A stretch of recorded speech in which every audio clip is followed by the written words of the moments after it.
अब हम लोग सीखेंगे स्टोमाटा, यानी कि जिसको हम लोग हिंदी भाषा में क्या कहते हैं, रंध्र कहते हैं।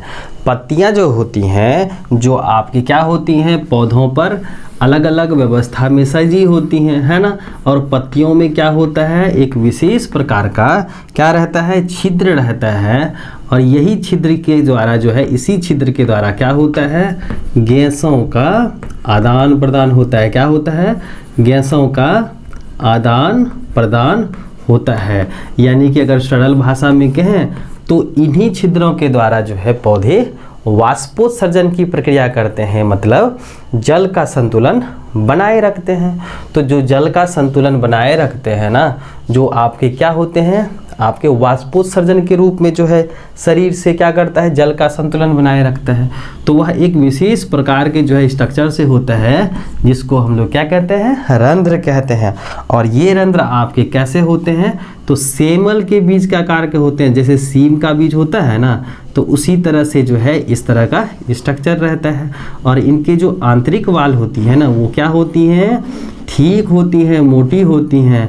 और ये जो है इस तरह से जो है दोनों गार्ड सेल से जो है ना, इस तरह से ये पूरे मोटे होते हैं। और इनकी जो है इस तरह से जो है अंदर वाली कोशिका क्या होती हैं, मोटी होती हैं। तो इस तरह से हम लोग इसको ड्रॉ करेंगे, है ना। तो इतना तक हम लोग कर लेंगे।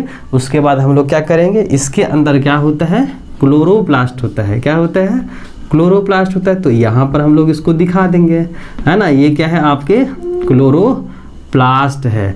तो ध्यान में रखिएगा, ये आपके क्या हो गए, आपके गार्ड सेल यानी रक्षी कोशिका हो गई। ये क्या हो गए, क्लोरोप्लास्ट हो गए।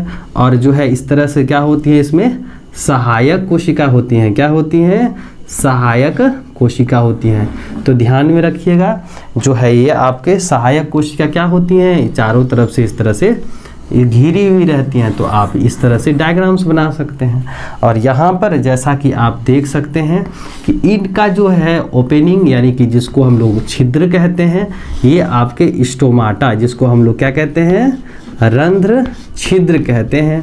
क्योंकि ये जो है आपके खुले हुए हैं, तो इसीलिए यह कैसा होगा, तो ये जो है दिन में जो है, यानी कि सूर्योदय के समय जो है, दिन के समय ये क्या होता है, रंध्र छिद्र जो होता है ना, क्या होता है, रंध्र छिद्र ये क्या रहते हैं, खुले हुए अवस्था में पाए जाते हैं। लेकिन यह नाइट के समय क्या हो जाता है, बंद हो जाता है। तो हम लोग पहले इसका स्ट्रक्चर देख लेते हैं। तो ये क्या है, आपके रंध्र छिद्र है। इसको हम लोग क्या बोले, रक्षी कोशिका। क्या बोले, रक्षी कोशिका कहते हैं। इसी को हम लोग अंग्रेजी में क्या कहते हैं, गार्ड सेल कहते हैं। और ये क्या हो गए, आपके सहायक, क्या हो गए, सहायक कोशिका हो गई। तो ये हो गई सहायक कोशिका। उसके बाद क्या है, रक्षी कोशिका है। और यहाँ पर क्या है, आपका क्लोरोप्लास्ट है। क्या है, क्लोरोप्लास्ट है। तो यहाँ पर ध्यान देने वाली बात है कि यहाँ पर जो है आपका कौन कौन सा स्ट्रक्चर होता है स्टोमाटा में। तो यहाँ पर पहला करेंगे रक्षी कोशिका, दूसरा क्या है, सहायक कोशिका, फिर आपका क्या है, रंध्र छिद्र है, और क्लोरोप्लास्ट।